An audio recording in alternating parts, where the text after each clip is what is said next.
Hi, Andrew Bliss. I see you online. Can you hear us from in the room? Yes, I can hear you now. Awesome. Great. It sounds good on our end too. Think they said it started around 7:40 tonight.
Welcome, everyone. We're going to call to order the regular meeting of the Board of Trustees on Tuesday, July 7th at 2026. July 7th, 2026 at 7:40 p.m. Macy, can you take roll? Mayor Sterling, Here. Mayor Pro Tem Miller, Here. Trustee Donahue, Here. Trustee Jocelyn, Here. Trustee Kennedy. Here. Thank you. I'd like to note for the record that Trustee Giblin is late this evening and joining us shortly. I'll note for the record what time he joins us in the room. And then also to note for the record that Trustee Larson is absent this evening. Yes, thank you. All right, first up, we have our consent agenda. Are there any questions about the consent agenda?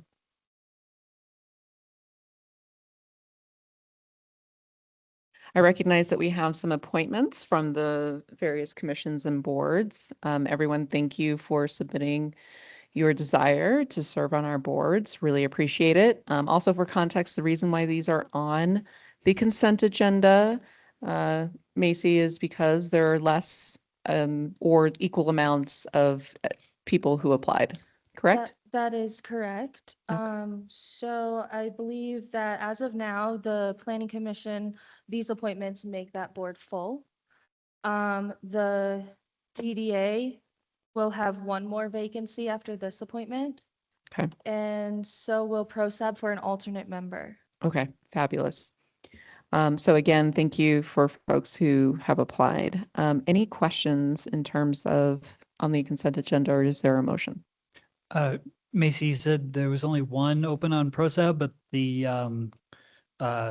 thing says 3. Sorry about that. That's correct. As of today, we received an application from Sam Ovett. It was incomplete, so he's working on finishing it, and it didn't make it in time for the packet deadline this time, but we should have it ready for appointment on the 14th. Or I Okay, guess the packet deadline is the 14th. I don't know, your next next meeting meeting. in July, Okay. Sam will be reappointed on the consent agenda, and then there will be one Okay. open No, seat for the alternate. and is there a timeline for when people can submit applications for those open seats? No, they're open until filled. The application process stays open until all Great. seats are filled. Thank you.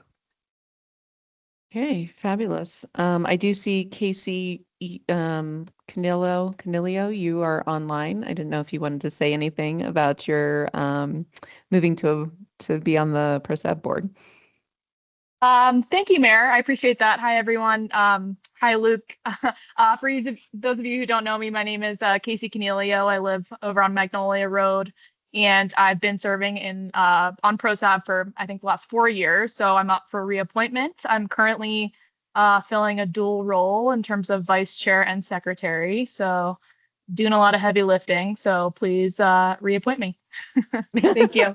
Happy to answer any questions too. Thanks, Casey. Appreciate it. Nathan, are you the Nathan online? Are you also the applicant for the NDDA board? I am. Hello, Hi, everybody. Nathan. Welcome. How are you? I'm doing well. Thanks for the consideration, guys. As my application says, I've been up here for a couple years now, and would love an opportunity to get more involved in the town that I've really grown to like and appreciate. All right. Fabulous. Thank you so much. Yeah, absolutely. And then let me see if I see Max or Ben. I don't think I do for the PC. If you're on and you're just not, your name isn't popping up, please go ahead and speak up.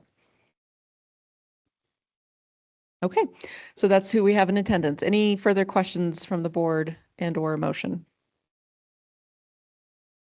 I move to approve the consent agenda. Second. Macy? Mayor Pro Tem Miller, Yes. Trustee Jocelyn, Yes. Mayor Sterling, Yes. Trustee Kennedy, Yes. Trustee Donahue. Yes. And then to note for the record, Trustee Giblin just joined us at 7:44. He might be able to vote. Yes. Great, thanks. All right.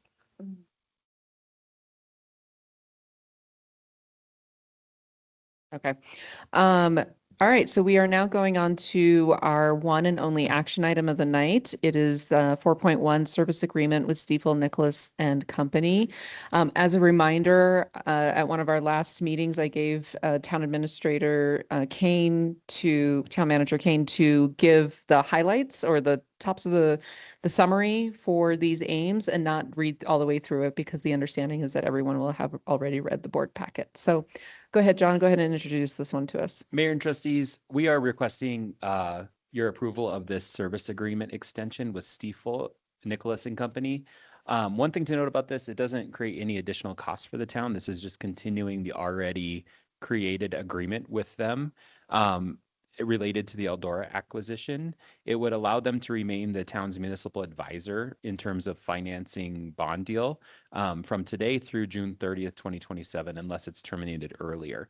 The amount that provides or that this provides is 325,000. That's contingent upon the sale of the bond. So that's one thing to know. And that is what I wanted to share with you this evening. And I'm happy to answer questions. All right, any questions from the board?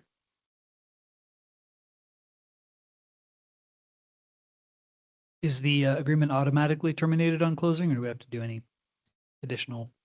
It's upon- Or would we retain them after closing for any reason? It's possible that they would stay on a little bit longer, but anything town related or not related to the sale of the bonds would be through a separate agreement. So they wouldn't do other finance work for us. So once closing, there wouldn't really be any additional. Correct. Maybe just as we're kind of transitioning a little bit, but I would think it would be pretty much done. Okay, but so is there a reason we would need to have another resolution to end the agreement after closing, or? I don't think so, No. because it's just a written notice.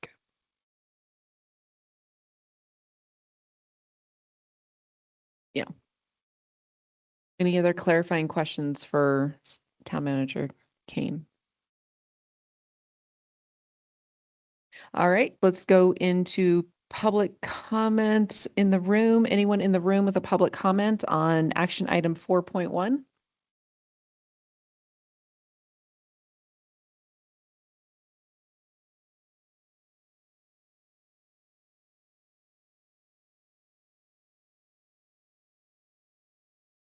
Hello, go ahead and turn on your mic. Yep, and then just like you did, state your name and your relationship to town, and you're away you go.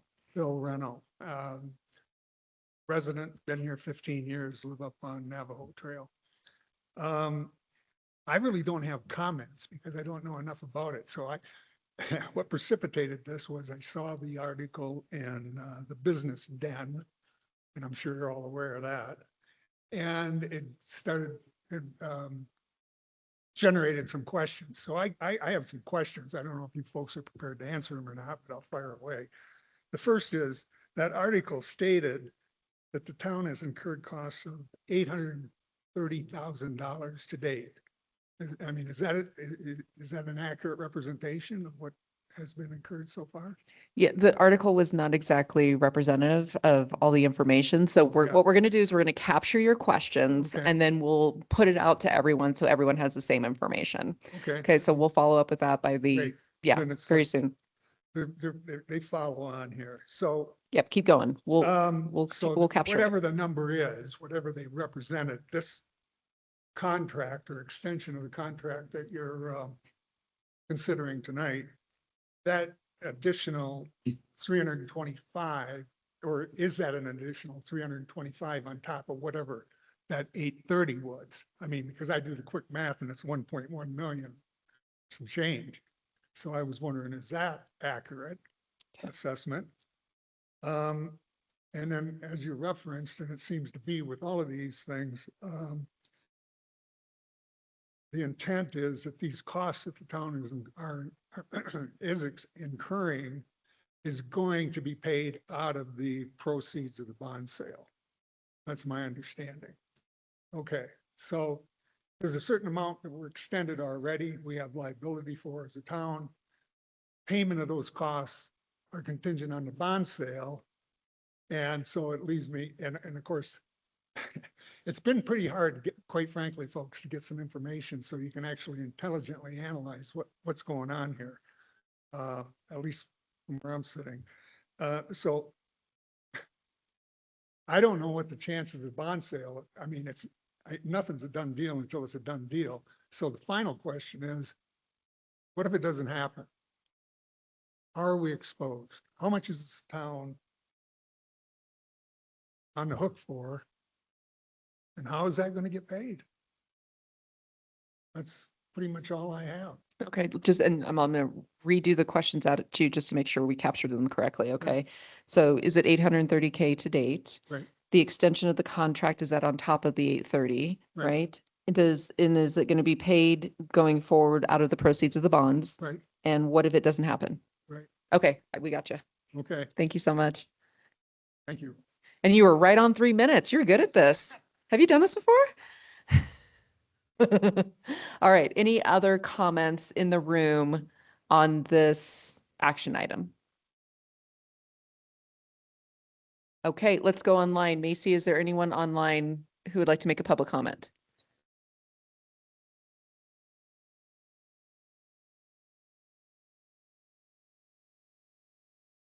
All right, seeing none, let's bring it back to the board for discussion and or motion. So again, I think part of the clarifying is that this is contingent upon this amount of the 325 is contingent upon bond sale going through, closing. And so this is just an extension. That's correct. Okay. Any other clarifying questions?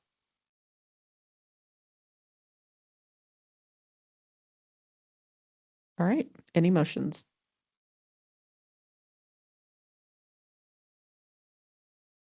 I move we approve the municipal advisory services agreement with Stifel, Nicholas and Company Incorporated and authorize the town manager to execute the agreement subject to any final non-substantive revisions approved by the town attorney. Second.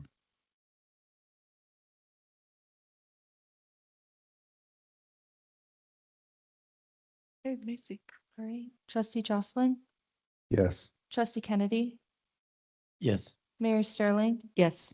Mayor Pro Tem Miller, Yes. trustee Donahue, Yes. and trustee Giblin. Yes. Thank you. The motion's approved. Can you turn me down? Wait out. Okay, and then just to follow up again, we're collecting these questions from the community and we will release like an actual document for everyone to review the answers to your questions and everything. Okay. As soon as I can get my, get our ducks together, definitely within a week, but hopefully by the end of this week. We've gotten pretty good at turning things around, so. Okay. Great. Let's go on to our next item, which is going to be a discussion items. First up is the Permazine Road Stabilization Pilot Project we get to see this again. This was before us last year, and so excited about some of the things we learned. So Josh, I think you're taking this one. Yeah, me and Cass started working last year trying to find kind of more sustainable and environmentally friendly road stabilization and dust control products.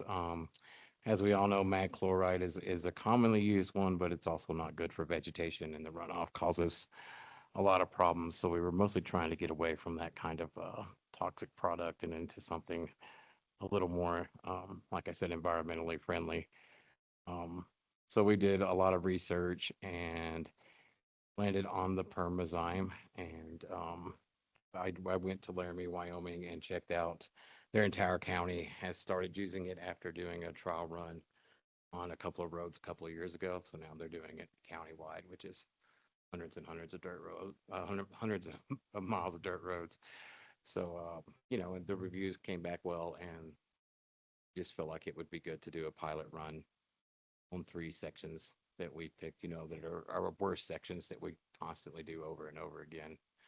I mean, anybody that lives in Big Springs will see us do Alpine like 5 times this summer, so we kind of picked the worst roads in the thought that if it helps the worst roads, then if we to want to move forward and use it on a wider scope, then it would work on our less troublesome roads.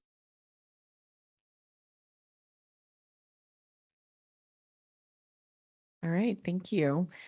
Any clarifying questions for Josh?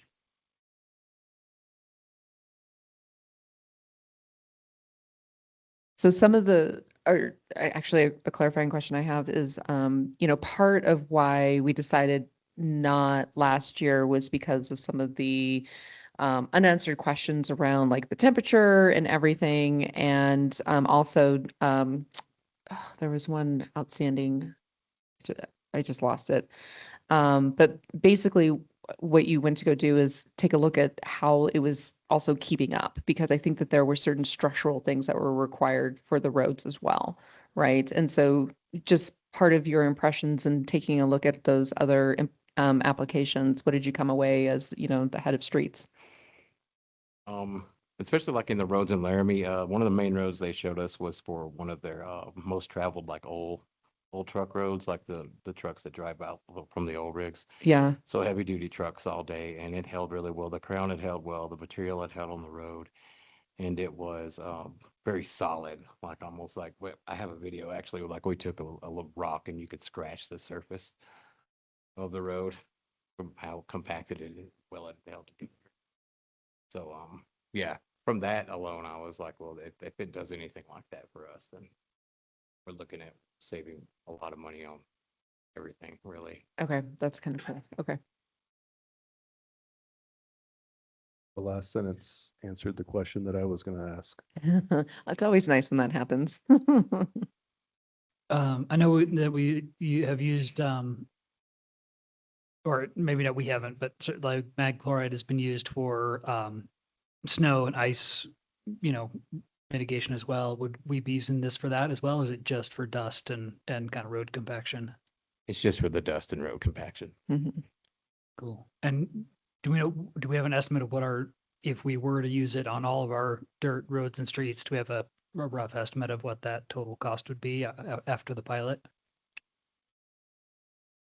You could figure it out. I can do that for you while we're going here. It's about 29 grand for the 3 miles you're talking about, Josh, right? Yes, sir. And we have 13.82 miles of road. So it's just a simple math of Yeah. Linear. okay.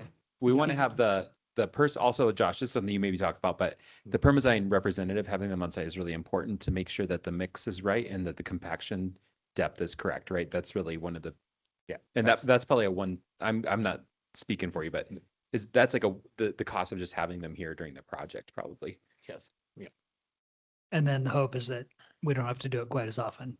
Yes. Yeah. The hope would be, I mean, the roads that we looked at in Laramie County were 2 years since they had done the main road they showed us, and it was still voting up. You did 950 tons of road base last year. Yes. And so that would be the goal, is to try to reduce our overall road base, because it's also something more sustainable long term if we could keep some of that on the roads better. Right. So there's an advantage of having to do it less often, but also losing less road base. Mhm. Awesome. But what it won't prevent against is like when snow comes around and we're removing that top layer potentially accidentally. Are we? They were saying, Corey, the rep is on here during this meeting as well, but he was saying that in those cases that when you come back through and regrade and recompact, the material is still in the road. Okay. So once you regrade, you could set it back. Okay. Would you like me to add to that? Sure, go for it.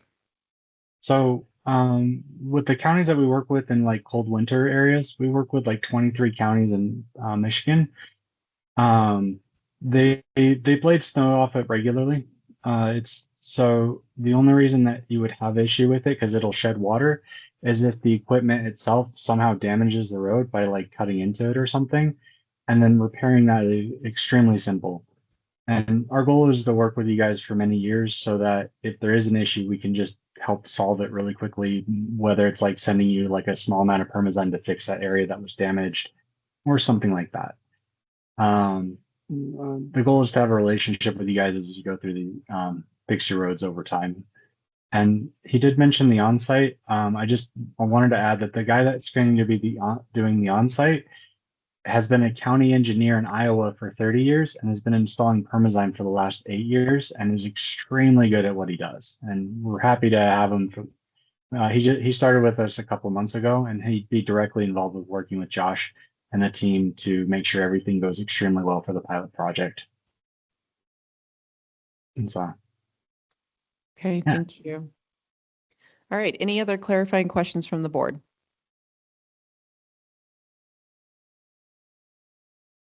All right, let's go to public comment in the room. Anybody want to do a public comment on the Permazyme product? Tom Mahold from Griffith Street. Josh, thanks for doing that. I walk these dirt roads every day and it's made a big difference. I just want to say thanks for that. It's a really good thing. And if it survives winter, it's even a bonus. Thanks, Tom. Anyone online who would like to comment? Do we see anyone, Macy?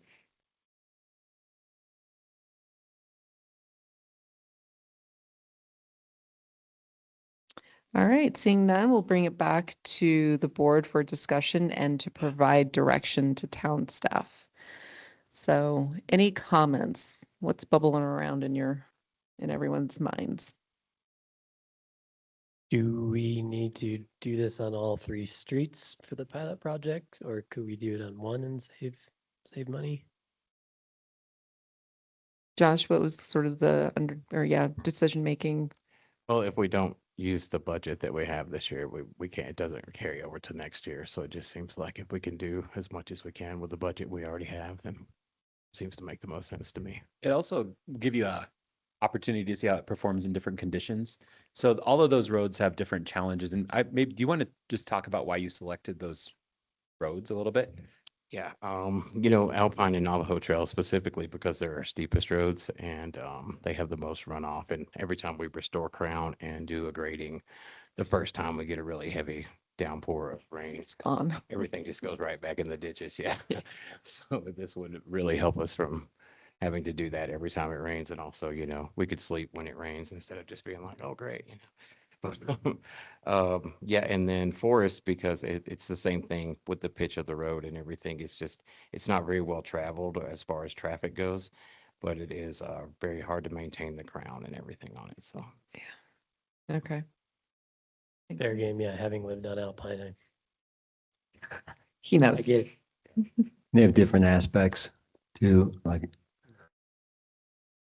South Navajo faces one way, oh, Alpine faces another, and then forest is relatively flat compared to the other two. yes, sir. And then you get also the road base in the ditch too, right? On those roads, which Yep, sir. Trustee Donahue, were you going to say something? Yeah, so when I was checking into this, I was trying to find out something about the toxicity of it that wasn't just from substrate, and I couldn't find much.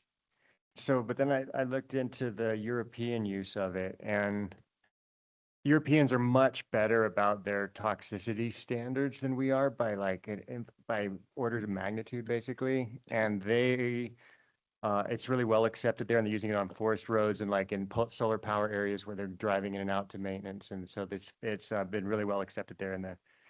And so that sort of made me a bit of a fan of the idea. Right. Because I was just curious if it's one of those, you know, it's proprietary ingredients. It's like, well, and it always makes me a little suspicious. But if the Europeans are using it and they're testing everything coming off of it, so I feel good about it that way. Yeah, which was actually one of the, it says in the aim, one of the concerns that we had early on. It's like, what is in this thing? But it looks like SAB is also kind of signed off on it. It's like, you know, yeah, it's not all fully there, but we're willing to move forward as well. Like this is more of should have been a clarifying question, but how long is the trial period? Like when do we pull the trigger on making a decision about the entire, like how long do you want to run the trial before we go full? I would definitely say, you know, we would be doing evaluations probably weekly for the first couple of months, and by the time we hit winter, we could see where it's at then, and then, you know, take pictures and make notes of it. And then at the end of the winter season, when it comes time to start doing road maintenance again, we would make the decision. Right. So less than a year would be enough. Okay. Yes, sir. Yes. just to follow up, at current cost, which I think we can expect a little escalator in it, you know, just annual with the way things go, it would be 154,000 to do all of the roads that we have.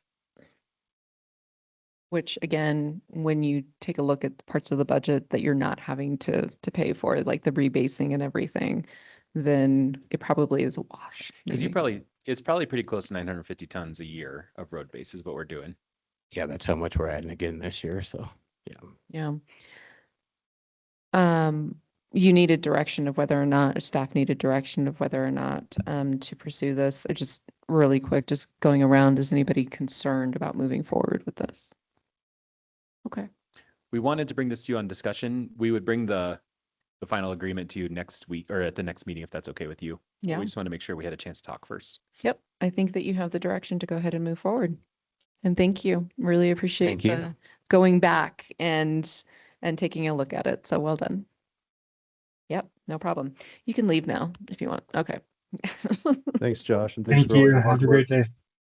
Yep, thank you. Thanks, Josh. All right, next up is discussion item 5.2, the LPC Grant Housing Coordinator Update. And Britt, I believe you're going to take us away on this one. Yeah, sorry I'm not in person. These got thrown on last minute and I signed up for a shift at my department. But this is about the LPC Grant Housing Coordinator.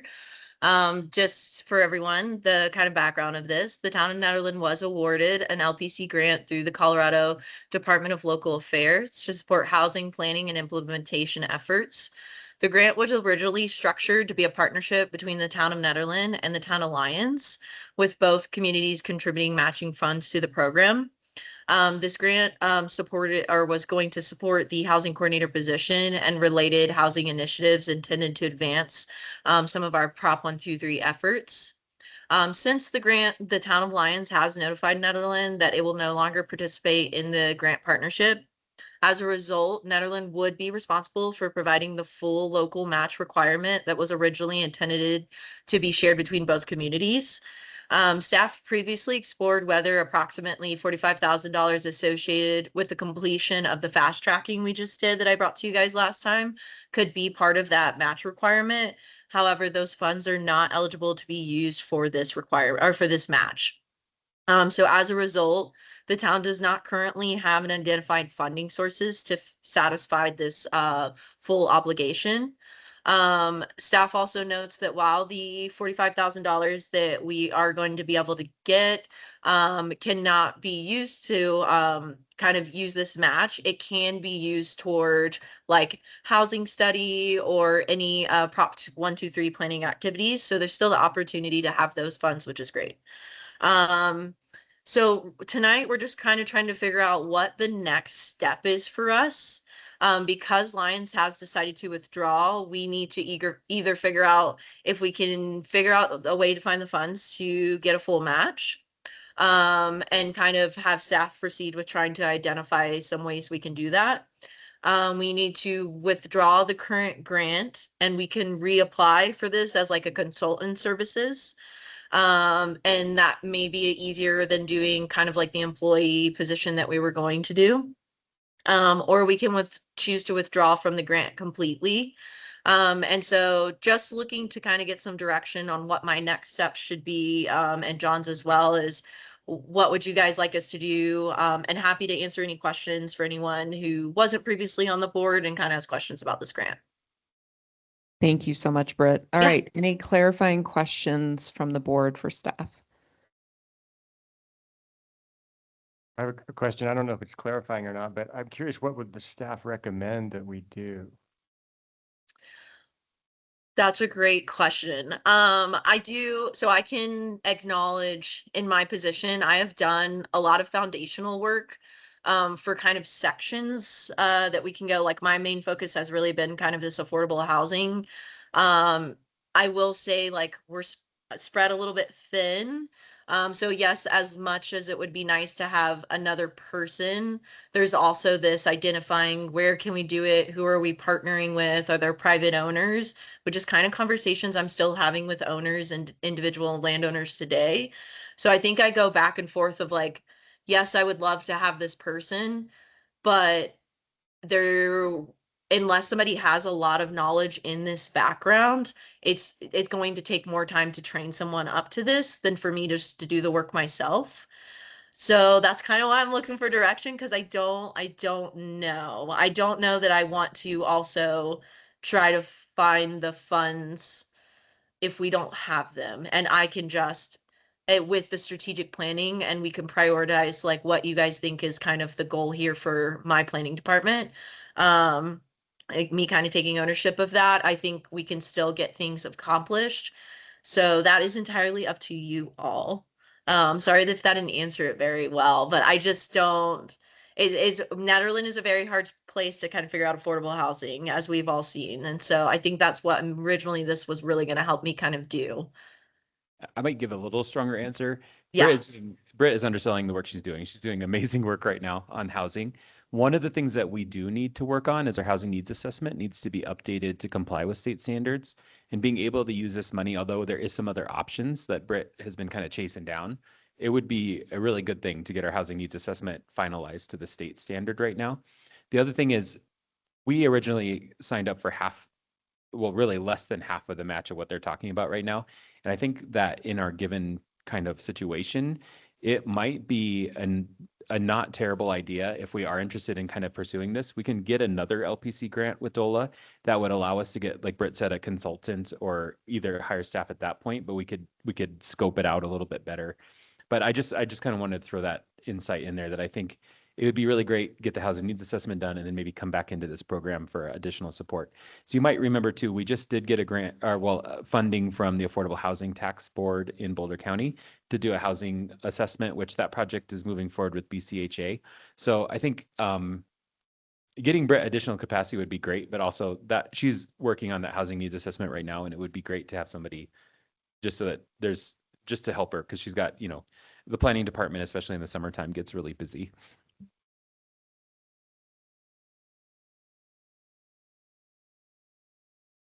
Jonathan, the thing you just described,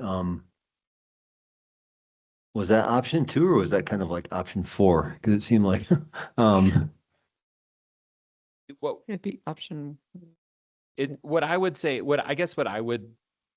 think that if we're gonna, I guess it's kind of option 3 with the opportunity to come back into that LPC program and then apply for that grant funding. I would defer to Britt on this one if she doesn't feel comfortable with that too, but I think that gives us the greatest flexibility moving forward and where we know these projects are. I think that would be what my recommendation is, but I guess Britt, how do you feel about that? Yeah, I'm comfortable with that option. I think that would be great, especially if we can get someone with this like Prop 123 experience and just like the housing needs to really give me that support from that consultant standpoint. But the 45K for the fast track, we're going to keep moving forward because that's pretty much like you just put in a letter, it's amended, and that can go towards other things. So I would definitely be in support of either going the consultant route or withdrawing. I think the employee route is a lot more to figure out with like benefits and things like that. And it's only going to be so long. And I don't know how attractive that will be, which is kind of what we were running into with Lions. Okay, so just to make sure I'm tracking what was said Yep. right here is, so if option 3, if we withdraw from the grant program for just the housing coordinator position, we would, because we wouldn't incur that local match obligation or anything, we would actually then pursue an additional LPC grant under different Yeah, expectations. I think Correct. option 2 and 3, it might be a little confusing because I think Yeah. what we're saying in option 2 is what we just said this option 4 was. Like we would withdraw and then set up a new. One of the challenges is with DOLA, they can't fully change this grant with Lions in it, and there's a lot of complications. Okay, So what got it. Chris LeMay, our DOLA rep, had suggested is maybe we withdraw and then re-enroll for that consultant, which is option 2. And then option 3 would be just like we just say, we're not LPC granting right now at all, and then focus on the Prop 123 money. I see. Okay, so if we would withdraw from the current grant, but reapply for whether it's consultant services or whatever capacity building that Britt needs, I would even say like giving you guys some time to decide, what is it specifically? Is it going to be consultant agreement or whatever? I think that's right. And Okay. does that feel right to you? Yeah. Okay. Okay. That makes sense. Yeah, I am I think it makes the most sense. so much more clear right now. So- Sorry, yeah, sorry, that was a lot. It's No, this something is I'm seeing great. a lot of communities do right now because of like this grant. It's only lasts so long. I think some people are starting to realize the consultant route might be the way to go. Okay. So you're saying option 2 I then? think that's correct. Sorry. Mm-hmm. Option 2. Okay, just to keep us on task, any other clarifying questions? All right, let's go to public comment. Is there anyone in the room who would like to make a public comment on this specific topic on the LPC grant? All right, seeing none in here, let's go online. Is there anyone online who would like to make a public comment on the LPC grant housing coordinator update? Okay. All right, bringing it back to the board for discussion and direction to staff. Thoughts? Lingering ideas? My memory is foggy on our original discussions on this when we first applied for this grant, but my memory is that part of the reason we chose to try and partner with Lions is we couldn't quite justify a person for this full-time Doing it anyway on our own. from the get-go. So that definitely drives me much towards option 2. It seems doesn't make a lot of sense for us to try and go alone on this.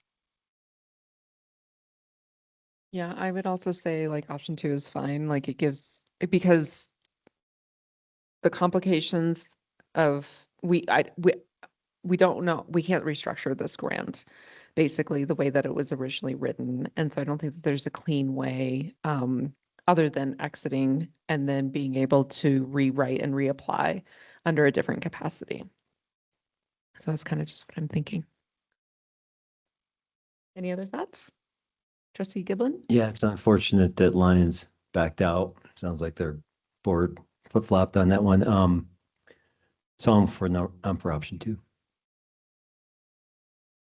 So Britt, does that, if we went with option 2, does that seem like it would be to reapply?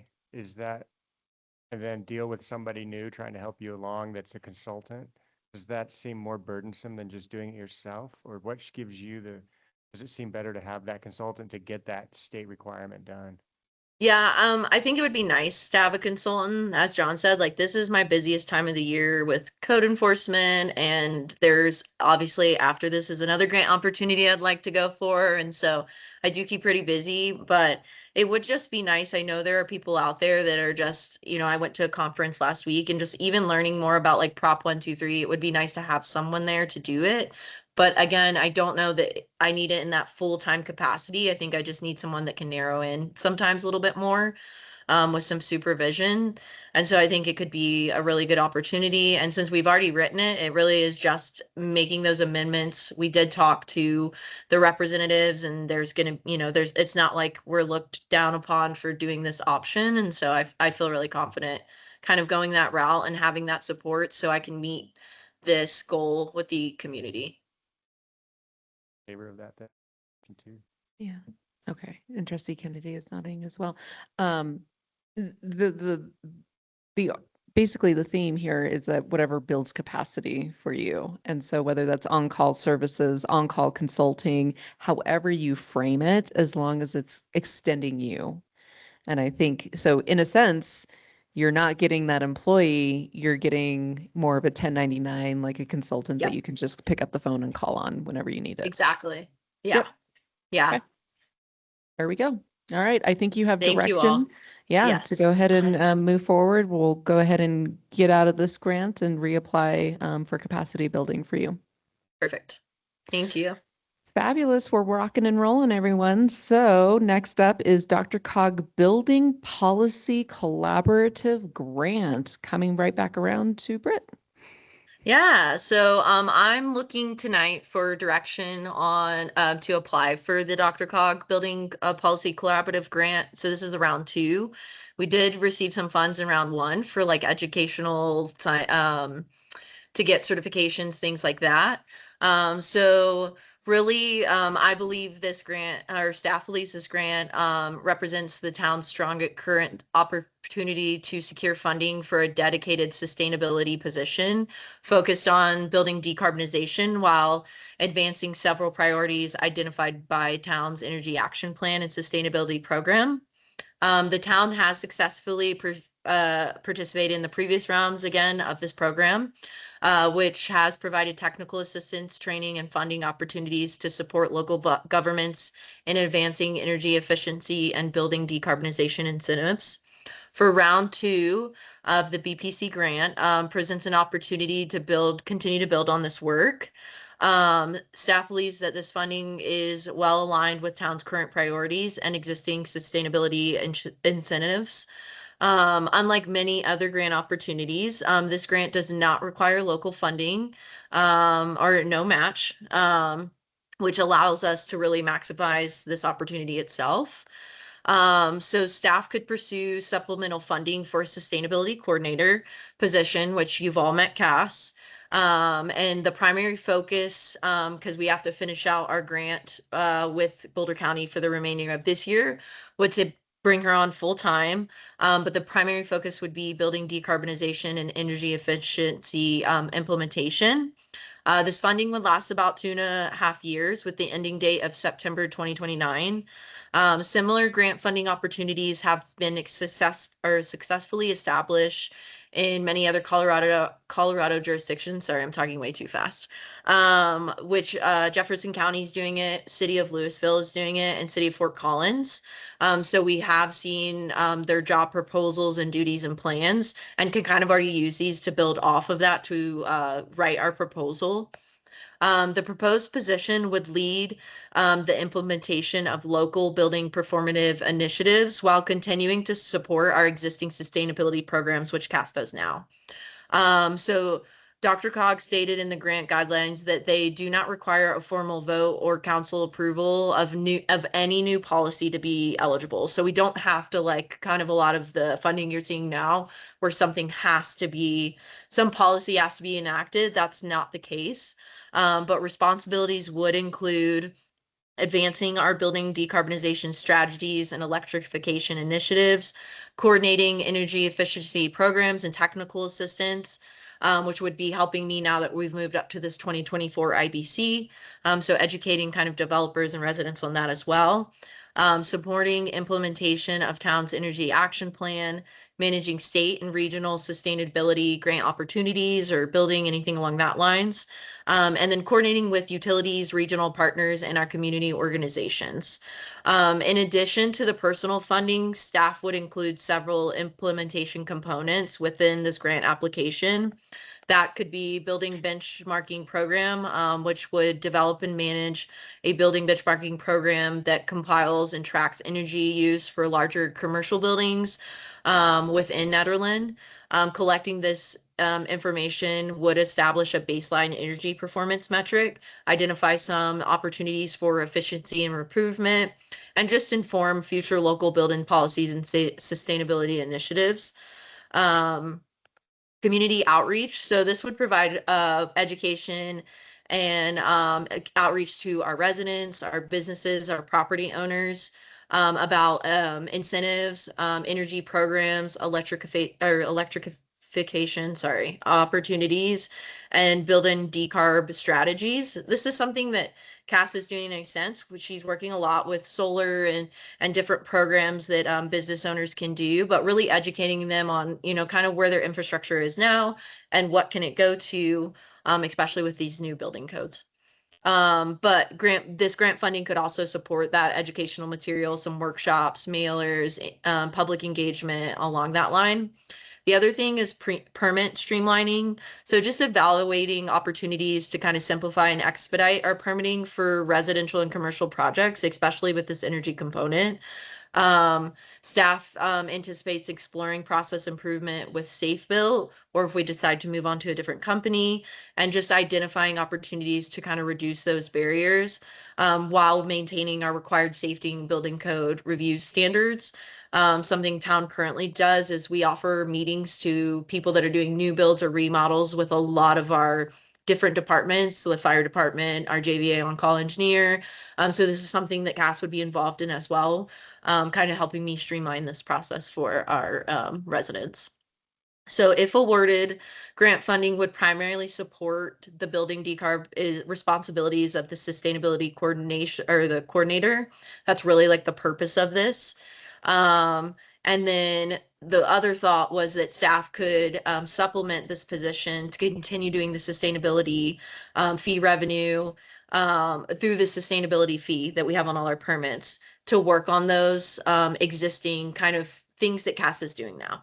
So that's your zero waste implementation, your disposal bag fee, your EV charging, like the public EV charging infrastructure, the sustainability reporting, and the regional partnerships. CAS is on a lot of those meetings like CC4CA, a bunch of building meetings, and then really the community sustainability programming. So this would kind of be a blended approach, but it will allow us to bring the sustainability up to full capacity, again, with no local match. There really, since there's no local match, there's no fiscal impact to town. Really, the only other thing we'd maybe be looking at is that sustainability fee to add any supplement to the position that doesn't fall quite under this grant. And so I kind of just threw a lot at you. Let me know if you have questions. Cass is also able to answer kind of any specifics about the grant as well. We've kind of been working on this together. But just to kind of end this really allows me the opportunity. We are noticing, obviously, Colorado's very much going like this energy decarb route. And with these other positions and us hearing that so far they're moving well, we've got job descriptions up. I think this could be a really good opportunity to continue to give me capacity and allow us to have more time in this position, whether that means this keeps continuing in this role or, just seeing how town kind of moves forward as we have all these things going with our strategic planning. Okay, that's all. Sorry for the long rant. Thanks, Britt. All right. Yeah. Clarifying questions for Britt about this funding for the coordinator, sustainability coordinator. Brett, so this is going to secure funding essentially to keep Cass on full-time? Correct. It would change the role a little bit, so it'd have more of this Right. energy decarb building aspect. But with that supplemental, this would keep Cass on for 2.5 years. I think that would be fantastic. Mm-hmm. Other clarifying questions? It says develop and manage a building benchmarking program. Would you not just make use of existing ones or like Energy Star's portfolio manager or something like that, where there's pretty good program, whatever programs already out there? Cass? Yeah, so I think what this is referring to is we would have our own benchmarking program in Netherlands so that we would know what the building stock is like up here so that we can make sure we're offering the right incentives that are applicable to the buildings up here. So we would be using like Energy Star in order to do that for our specific situation. But just kind of more or less making our own database of them, but using that model to give like to crunch the numbers basically. Yes, so the first step in the roadmap for like this building decarbonization work with Dr. Cog is a benchmarking program. So it's collecting that data. So then you can use that data to create policies that make sense for like your area. So yeah, collecting that data would be the first step. Thanks. Other clarifying questions? So the one that I have is, it was a couple of months ago that we were presented with the PI data, Partners in Energy. And there were two goals, and one of them was decarbonization and the other was renewable energy, correct?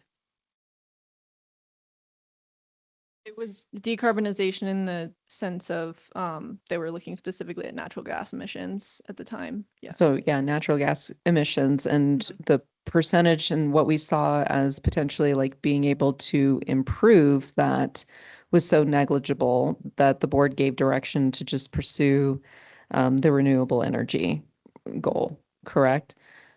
I think what I remember is that the board said they were going to wait to talk about it during the strategic planning. and that there was talk about like not really wanting to pursue the natural gas goal, but I don't remember receiving like strict, Yeah, because I think Trustee Larson had brought up the fact, like, are you like, what would we actually get out of doing that? Because the increase or the improvement would be so negligible. Is if everyone kind of, yeah, remembering. So I guess my understanding and just like my question is, because the board was given that presentation and decarbonization, we, from a natural gas standpoint, how is this different, and how does this either comport or align with, you know, that previous direction that we provided? I take a swing at that. Sure. So one of the things I was thinking about when we were talking about bringing this forward to you is it doesn't require any actual commitment. It's building programs, which I think are in line with our sustainability goals as they're currently stated. I do think that part of this is looking at your strategic plan that's coming in the second meeting here in July. But I do think that that was one of the reasons why I was thinking this might be worth pursuing. And Cass, I don't know if that's correct, right? We don't actually have to adopt a specific level of goal or anything here. It's just more working kind of generally in that space. yeah, there's no requirements to adopt any policies, but I would have a front row seat to working with the people who are developing those policies, and make sure that, like, if anything is going, you know, maybe to the state level, that they're considering smaller towns as well. So then if there's no policy requirements, then this is a grant, just going back and, you know, reading, the title, it says to apply for the Building Policy Collaborative Grant. But they list decarbonization as what? As like a requirement, even though there's no policy need that comes out of it? Or like, how did the decarbonization like end up in here? And I'm asking these questions so that we as a board stay consistent for you all. for sure. And that, you know, we're not saying, hey, go work on Yeah. this and then go work on this 2 months later, because we want this to be consistent, you know, direction across the board. I think there's two things here. I think, Britt, when is the grant due? Wasn't It's it the end due, of the? it's due at the end of July. Okay. So that was one of the reasons we wanted to bring it on discussion, is we'd have to bring it Yeah. for approval to you. Okay. And I think these are the questions we're looking for. And like you said, I agree. These are what we need to do, is to be consistent. I do remember, Chris Lars, that conversation you're mentioning too. Yeah. And I think when we look at our strategic goals, it's been something for SAB too. Like SAB would like to have, I think, more clarity on what those pie goals should be, because I think there's some statements that need to be worked on by the board anyway, which is part of their piece of the strategic plan for their work plan. I think when we were talking about this, when I was talking with Britt and Cass, we've had a sustainability coordinator in town for some time now, and our funding source has run out. And I think this position would allow that sustainability, that greater sustainability work to happen. And when you look at what the Building Policy Collaborative is, and we could bring back more information too if we do bring forward an approval in our next meeting. But I think the general goal is to advance these general ideas and, as you said, start building some data sets for Nederland on what this looks like, and you know, working on the IBC education, all these different things. I think that there's space for this work to happen in Nederland, but I understand what you're saying, and I think it does need to align to your strategic goals, because that's one of the ways that we go wrong, is if we have something happening in left field and everybody else is in right field. But that's a good point. 100%.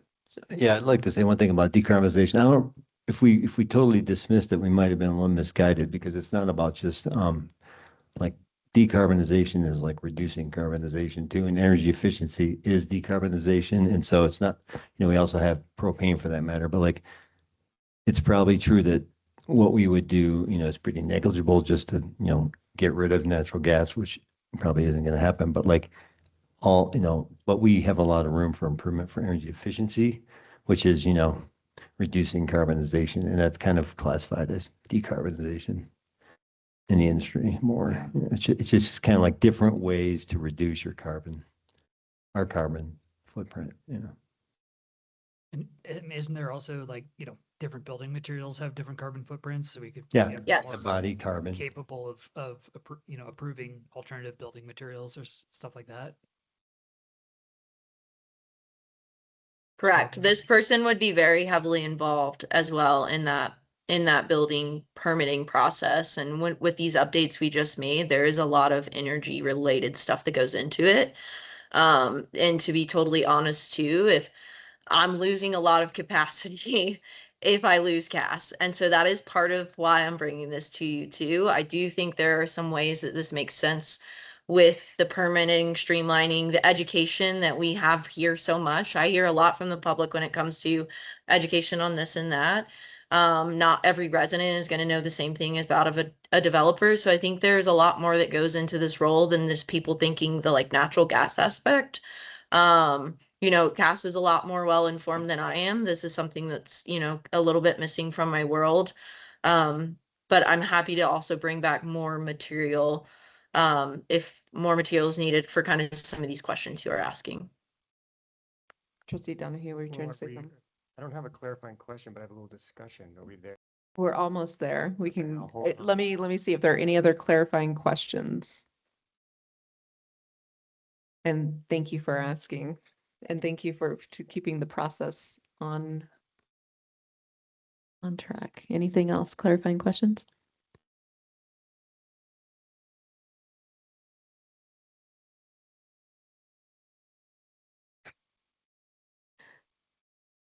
Okay. Seeing that there, we'll go to public comment in the room. Are there any public comments in the room on the direction to apply for DRCOG Building Policy Collaborative Grant? Okay, seeing none, let's go online. Macy, is there anyone online who would like to make a comment? Melody. Yeah, can you guys hear me? Yeah, go for it, Melody. All right, Melody Baumhover, Netherland resident, co-chair of the Sustainability Advisory Board. I just wanted to clarify a few things about this talk of decarbonization and natural gas reductions. The first thing to point out, thank you guys for bringing it up, is that decarbonization is a much broader world and topic than just natural gas and what that looks like. When we work with partners in energy and we do talk about natural gas, it's because electricity and natural gas is what they service to us. And so that is what Excel pays partners in energy to work with us on. They can't necessarily look at diesel generators and how we work on that. But CAS under decarbonization could start to try to figure out better solutions for us. Like they said, it also tackles energy efficiency, et cetera. So I understand that there was not a huge appetite for the natural gas because it looks low as a number, 1.5%. But I do urge you guys to reconsider, like the end goal of this is trying to connect citizens with resources, with rebates that Excel provides, with rebates that the county provides. And the goals are part of the plan to get us there. We can't qualify for the implementation to get access to that with PI without going through the planning process. And so if we are going to have CAS, we are going to be able to get her full time, we could talk about, you know, maybe pushing that natural gas reduction number higher if we want to. I think capacity was part of the reason that we stuck to a lower number. The other part is just, you know, the fear of people not wanting to switch away from natural gas. We understand power outages are more common as we saw earlier, last night. So, yeah, I just urge you guys to please support this grant. Please support CAS getting full time. It would really help, I think, in a lot of ways. And as you saw from Britt, it'll really help her too. And thank you guys for your time.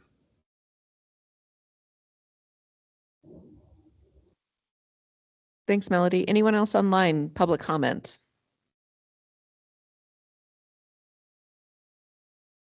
Okay, and so now we are at that point, Trustee Donahue, to bring it back to discussion and provide direction to staff. So what was your discussion item?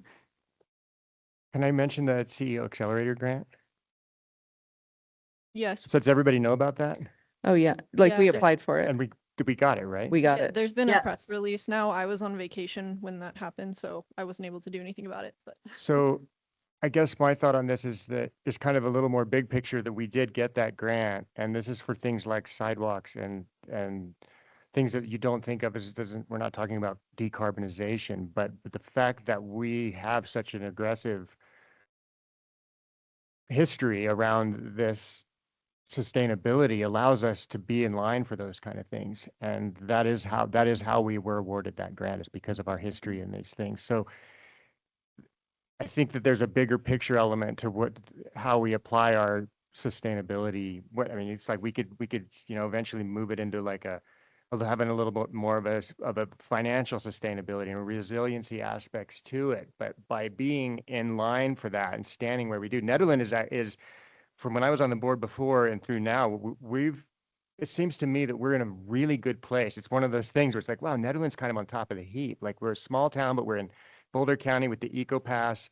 We have a long history of doing aggressive sustainability work. Of course, nobody's meeting their perfect goals, but we are in a really good place. And this, I feel like having this full-time position allows us to stay there and do way more than what we're talking about in the detail and of what it actually means of decarbonization. And it keeps us there in that place. And then what we talked about, like in the other night at the SAB meeting, is that what the SAB does is not like legislating how much natural gas we use. It's connecting residents with rebates and incentives and making it easier for people to do that. So it's like a completely win-win-win situation, right? It puts us in line for getting the best kickbacks from the other grant sources. It keeps us kind of active and allows us to then make these decisions and have these discussions around things that are very real. We can decide, it's like, no, this is something we take very seriously. So we're not going to do 100% goal. We're going to do 90 or whatever we decide to do. It keeps us in the game. And so I think it's way more important than if we just throw in the towel on like whether we can decarbonize or not. It's way more than that. I think it's one of the crown jewels of Netherlands governance. I agree. Thank you. Any other comments, discussion? Yeah, I think, trying to focus just on, one or two points here misses the big picture, right? Like there's so many other opportunities that could be folded into this, whether they're specifically building related or not, decarbonization related or not, like this, there's just so many other opportunities that can come out of this, that it just seems, that we can align this to whatever strategic goals we, happen to come up with. So I have full support. Any other? Yeah, I think along Mayor Sterling's point, I think we can maintain the continuity of our messaging as it related to the pie thing with the natural gas and decarbonization, and still appreciate the nuance that is just natural gas, and we were referring to that. Yeah, I think me bringing that up is making sure this board, we are clear on giving direction as to what those goals are. And so there is a little bit of waiting for like the strategic plan process and everything. But that's like the commitment that I want to make sure that we make to staff and to ourselves, is that, hey, if we dismiss that natural gas piece, and there's still a lot of strong feelings about electrification up here, but we need to make sure that we're doing our due diligence and servicing staff correctly by giving that clear direction. Sure. Yeah. Yeah, and that was, I think part of the reason we were sort of like pigeonholed into the natural gas discussion was because that's what Energy Partners, like Cass said, like that's what they focus on. Like there's lots of other decarbonization, even just straight fossil fuel, like diesel generators or whatever else, like just because, we don't have to be stuck in that one track. So are we okay giving direction nods to go ahead and pursue the grants with the understanding that we will also make sure to tighten up the direction from a strategic standpoint? Yeah, as well. I think that's what we really want to focus on is making sure it matches your strategic plan. And I think the point about it is that you guys get to dictate what those goals are. So Yep. we'll just make sure that happens. Your strategic plan is next meeting, and this will come forward. My only question is there any specific information you'd like about, from a programmatic perspective, about the grant before we bring that to you for approval? I think you've already articulated that there's no policy requirement. If there were just any other requirements sort of embedded in that just totally get it. Policy is like a big one. But Yeah. if there's anything else that like this person needs to be dedicated to X, Y, or Z, that would be super helpful just for us to understand. Perfect. And even though it says it's not required, like there's not some subtext that Right. if Footnote. if we did have a policy implementation that it would give us a big advantage or something. I just want to, one last thing, and I know it's, it's a good time to heap praise on Cass, but this whole thing with Permazyme, Cass drove the bus on that with Josh and helped make sure it got through SAB and all those questions got answered.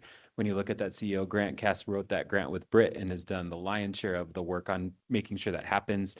As a member of my staff, I trust her more than almost anybody. She's amazing. So I think having her here on our team is going to have good outcomes. Permazyme, even you reduce vehicle trips of our public works staff, which reduce the CO2. I mean, there's so many different things that work touches, and I just want to really uplift that in this moment. Yeah, Great I'll thought. add to that, she's an expert in things so that I don't have to be, and I trust her too, and she does fantastic work. Fabulous. You got what you need? All right. All right. Welcome, friends, to public comment on non-agenda items. Any public comments on non-agenda items? Anybody in the room first? I'm in the room. Go for it. Okay. I'm coming to you tonight with a new hat on. I joined the board at Teens Inc. Right in my Dyer's neighborhood. There've been a lot of activity since last August when we started on this project. We're coming to a close. We're going to open in about 60 days with on the 14th of September. We'll support 65 kids year round, infancy through preschool. We're bringing a new commercial kitchen with 3-phase power so everybody gets fed. We're going to offer sliding scale tuition, strengthen the pipeline into the elementary school, bringing a lot of energy efficiency to this facility. And it's being built really through a public-private partnership with you guys. I was sitting on the other side of the table when we started this process. My ask tonight is pretty simple. Number one, come see us before we open. We're getting close. We're doing hard hat tours. Come see what we're doing and what we're bringing to the community. It's too late to ask you to direct staff to help us we've got some things to wrap up, including PIF fees and 4 or 5 punch list items that we need to get through. But I don't think you need to direct staff. We met with John this morning. We're kind of identified on what we need to do, but we're going to have to put our head down because we need a certificate of occupancy to open on the 14th. So we're ahead of schedule. We're going to really be upping our capacity and bringing a lot to the community. So if you have any questions specifically about the facility of the program, Stephen's here tonight and could talk with you about that. But I just want to let you know where we're at. That it's been fun to watch. I just love the sound of construction in the morning now. And I think you've heard some people in the neighborhood that weren't 100% supportive, but as I can tell you, there are several of us in the neighborhood who are quite supportive. And I just wanted to say thanks. I think these type of partnerships go a long way. Working with town has been a joy, and I'm really looking forward to getting this wrapped up and hearing children noise and less construction noise. That's all I got. You're louder. Thank you. John, did you have something you wanted to say? Maybe you could ask another business. Okay, fabulous. All right. Thank you, Tom. Any other comments on non-agenda items? Okay, anyone online? Comments on non-agenda items? Public comment on non-agenda items? All right, seeing none. Other business? John? Well, I just like to talk about that meeting that you just heard about. One of the things that I was asked this today was to think about whether there's a way to work with teens on PIF fees. Previous boards have said that teens should pay PIF fees, and I think that there's a good reason for that. One thing to remember about PIF fees is that they're shared equally through the town. Because our water and wastewater enterprises are based on fees under Tabor, they're basically supported by the users on the system. Everybody pays PIF fees to pay into that system. We have a really small system as well. It's under 1,000. I think we're under 1,000 taps right now, like right at that level. And so those impacts have to be shared by all of those taps, right? And we do have things, projects, capital projects we need to do on an ongoing basis. Right now, the big one that we're engaged in this year that was approved by the board is our SCADA system, which is the system that runs everything. But we have other projects too. We need to do some pipelining. We need to keep working on our fire hydrants. We need to keep working on that water model that those of you that were on the board last year saw in terms of making sure we have the right pressures for fire and just usage throughout the system. And so we do have a pretty big capital list on our water side and wastewater side. That said, I think we know that this is that Teens Inc. is trying to do a lot with a little. And I think that one of the things that they asked was whether or not some kind of amortized schedule for water PIF fees could be created. I will tell you that that hasn't worked in Nederland in the past historically. There's been a couple of bigger situations where that did not work, but it could work. And so I guess what I'm asking for is board direction. Is this something you'd be interested in, me working with teens to come up with some kind of potential agreement to come back for your review in terms of how they might pay the PIF fees? I think there's a kind of an ancillary question as well. How do you want to treat their PIF fees? And that could be a bigger conversation as well with teens. But I think that this kind of question needs to come to the board. There's been previous direction here, and I think when it comes to PIF fees, it's something that needs to come to the board. So I don't think you can take action tonight. There's no action that could happen until there's like an agreement or a contract or something like that. But direction to do that work would be helpful at this point, I think. And I would add on to it, potentially a discussion item at one point with the various ideas. Because you're correct, the previous board has given direction for teens to pay for the PIF fees. And if it's amortized over 30 years, then that means other ratepayers are going to have to increase their pricing. And so like I personally would want all of that laid out and the pros and cons and the consequences and the impacts of those decisions. I can certainly do that. I would say I do think that to keep up with our capital maintenance plan, this would have an impact on the fee schedule that you're going to need to adopt later this year. Maybe not significant, but it's something to think about. I think the other really critical factor to consider, and it was mentioned during the public comments, but what town typically does is they ask for the PIF fee payment at certificate of occupancy. And that's because it's a concrete moment in time where we have something that needs to be given, and then there's that exchange that happens. If the certificate of occupancy is given first, there's really no practical trigger to get those PIF fees back. And it creates an obligation on the board and the town to potentially even close the childcare facility if that were to happen, which really impacts a greater number of people. And so I'm not saying that that is impossible, but these are the kinds of things that I think need to be weighed by the board. And I would be happy with direction to work with teens and come up with some ideas and do a little bit of analysis here so that you'd have a full policy analysis of what could happen and what it might look like. Do we have nods for that kind of direction? Or what are we thinking? Yeah, I mean, I think having the options laid out is at least helpful you have to come up with a decision. Okay. Yeah. Yeah, I think getting clear on what options are and what they cost and what the cost of ratepayers. I think I've been against giving them any kind of break on this because everyone else in town will pay for it instead of them. And we made a mistake probably with Wild Bear. It was a kumbaya moment, but we're paying for it still. So we need some real numbers to make a good decision because I don't think it should fall on everyone else. Reluctant on it, not because I wouldn't support the Teens Inc. and the whole program is awesome, but the optics of it are, and the precedent it sets are not good, because then the next time something like this comes into town and comes out on the table and people are like, hey, we're already paying higher water rates for the deal we gave Wild Bear and we gave Teens Inc. and would we want to continue doing that? And I would rather be able to support another one, similar type benefit to the community wholeheartedly without having those water rates, because it's already one of the hottest items in town is how much our water and sewer costs. And so I guess I kind of want to just go with the previous decisions that were made by myself. Okay, thanks. That's Yeah. sort of where I stand with it. But I mean, we can, but if we want to have towns spend time and to come up with the same conclusion in the end, because I don't really feel like it's a dollar figure.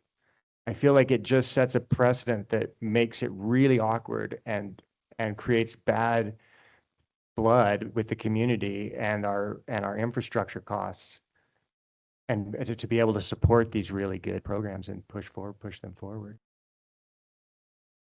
Any other thoughts? Sorry about that. Yeah, I kind of agree. I really appreciate what you're saying, and it's hard to disagree with anything you've said.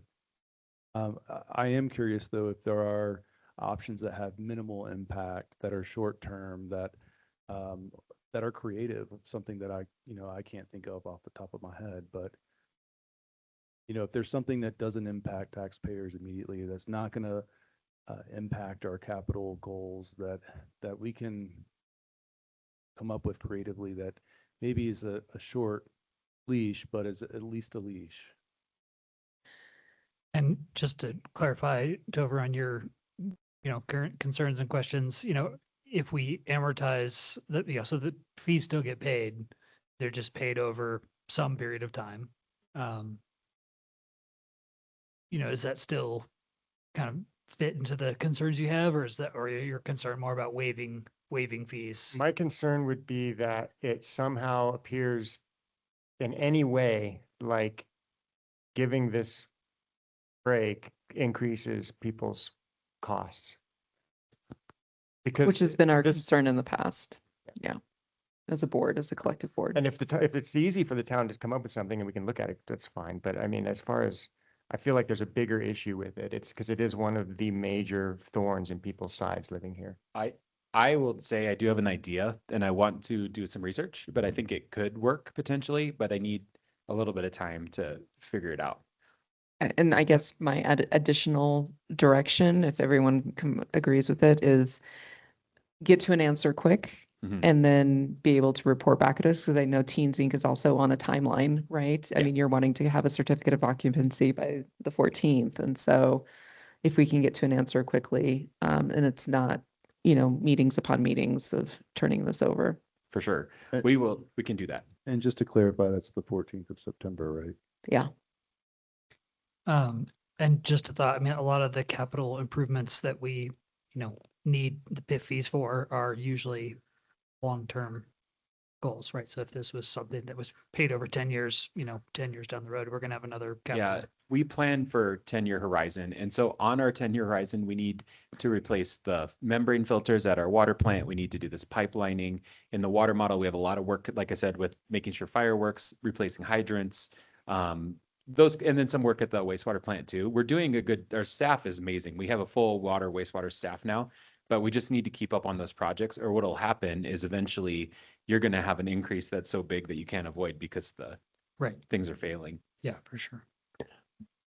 Yeah, I guess I heard you say earlier two things that make me nervous, even though I trust you, of course, and was part of bringing together Aspen Grove and Karen and Lisa to New Explorers in the first place. So I definitely believe in the preschool effort. At the same time, we do lose our leverage as the moment the C of O is handing it over, and we've had bad experience with this in the past. So I'll be interested to see what you come with us. Okay.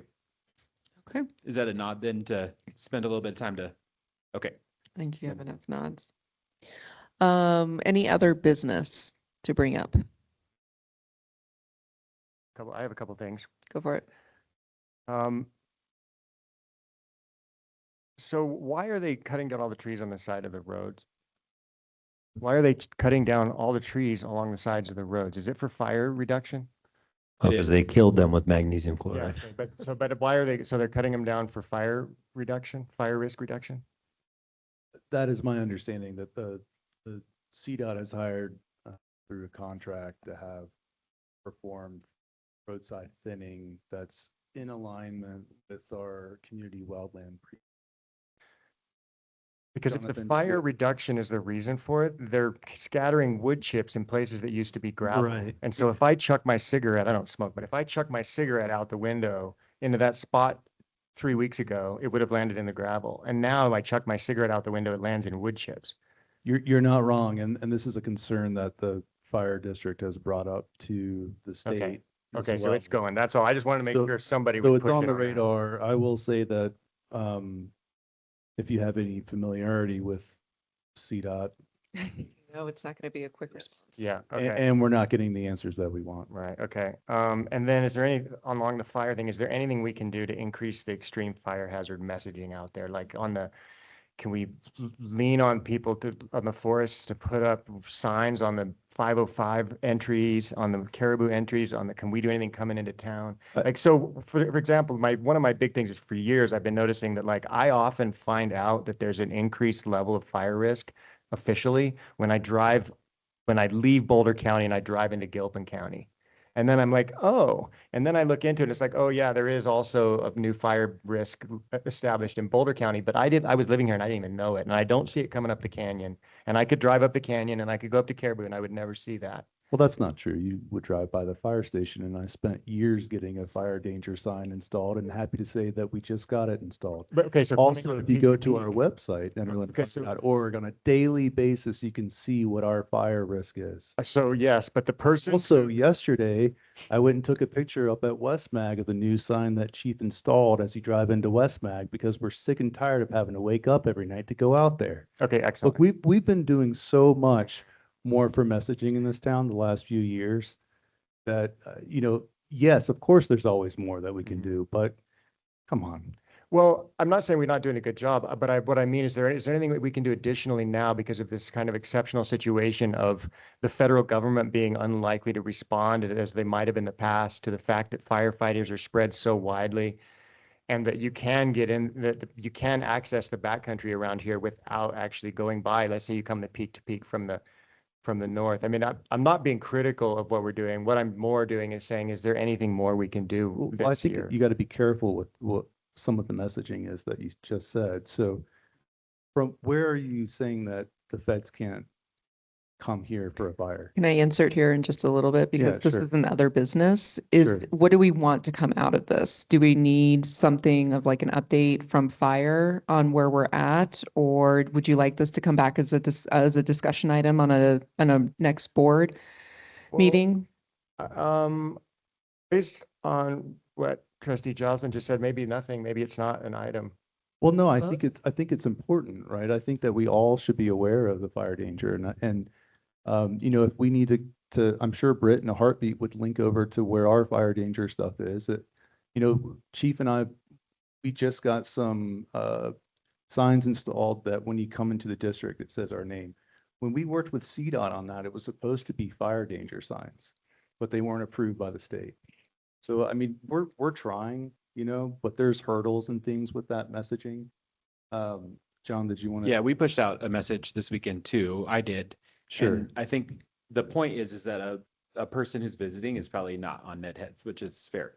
I think the thing we could do is potentially have a community open house or something. We did have earlier this spring, there was a fire prep meeting that the county held, and only like 25 people came or something like that.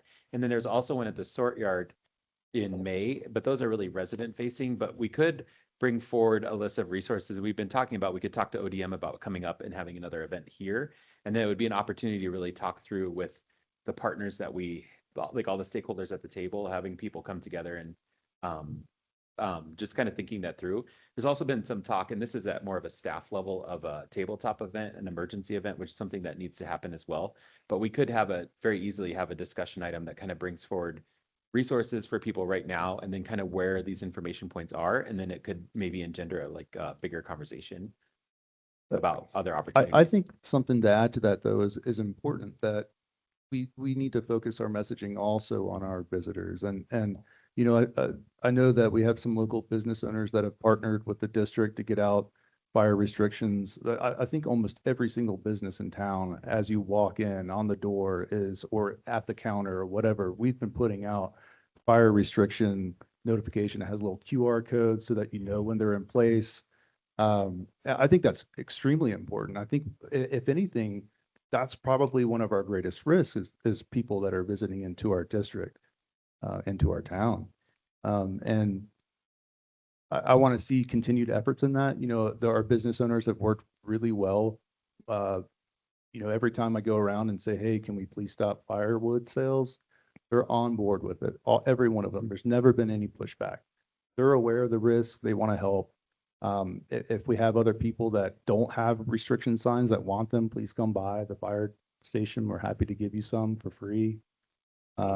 So what I'm hearing is that there are a lot of these resources and there's these things, and maybe just having a discussion item will put it front and center here. And then, like you said, potentially Sure. get some public input, and then also like a broader social media. Like I know our visitors are on social media, but who knows, it might gender some other ideas, and that, but just give people a status of what's already 100%. And happening. I'd love for Chief to come up here and have an opportunity to discuss it. Yeah, because I think a lot of people are missing these pieces. Like I didn't know that. I didn't know that either.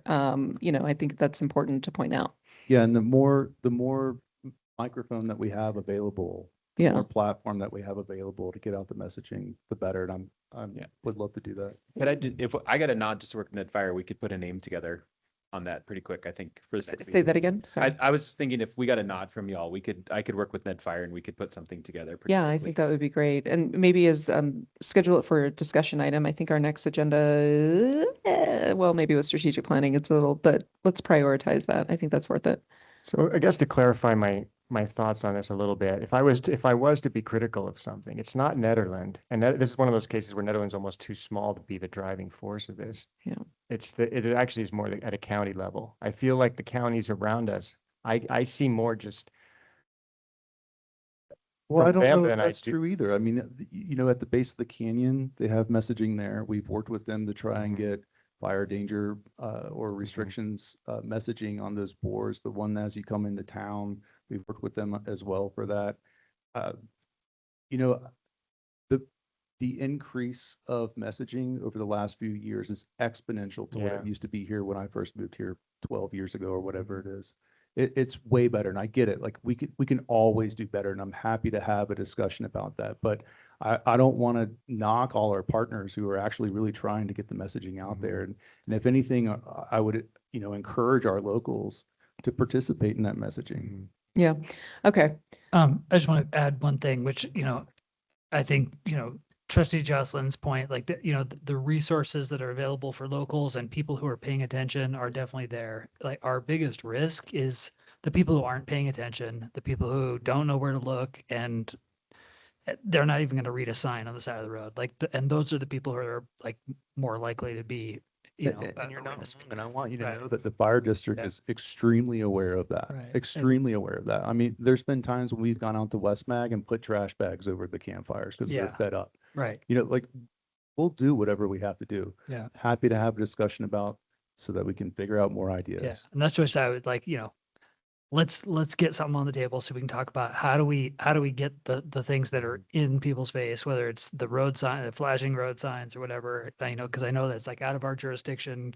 But, Yeah, and you know, sometimes you're working with the county or and a lot of these ideas PCSO. are extremely expensive. Trust Right. me. We've had to get so creative. We even borrowed Timberline's sign for a little while that they got through a FEMA grant. It was like $50,000 for that sign. I mean, Yeah. it's complicated, but we do the best we can with Yeah. money and maybe even better. And you know, if people have more ideas about how to do it, but I want everyone to know that we know the risk. We do. Trust us. Like Yeah. we know it very well, and we work really, really hard to get messaging to those who need it. And we're happy to engage more with our locals if that's what they want, but know that we're working in the background constantly, putting up signs everywhere, trying to get the messaging out. And on your way up to Caribou, you'll pass 3 or 4 fire ban signs because of that work. Yeah, and that's great. And I guess I'm partly wearing the hat here of representing my community, not my own, not entirely my own assessment. It's that these are the things I'm hearing people talking about. Yeah. Yeah, I think, I mean, it definitely, you know, I've heard just locals, not necessarily like, what's the fire danger? It's, what do I do in the event of an fire? And Absolutely. I And think we can, we can tie all these things together, but I would just suggest if we bring this forward at our next meeting, it's probably Yeah. good because this wasn't Yeah. on the agenda. So totally. Yeah. No, I think this is a great idea. Let's do Yeah. it. And perhaps a little bit more direction on that is just like, hey, yeah, what do we do in case of an emergency? And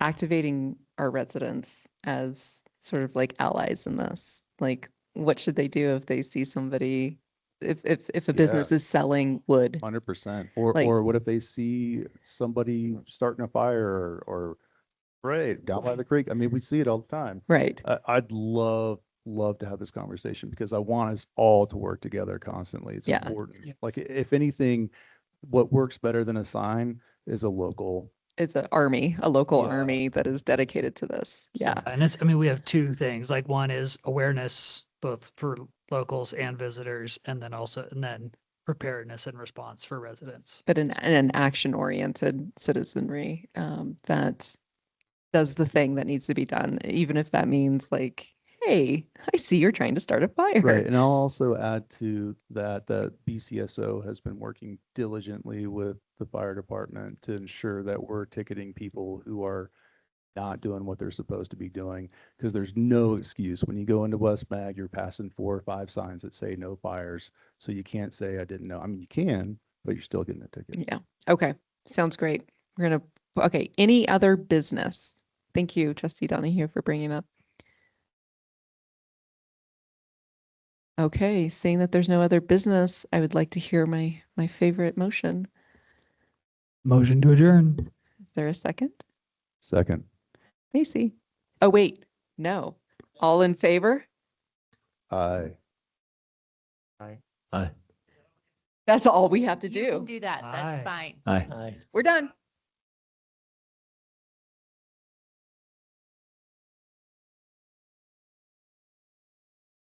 I like that.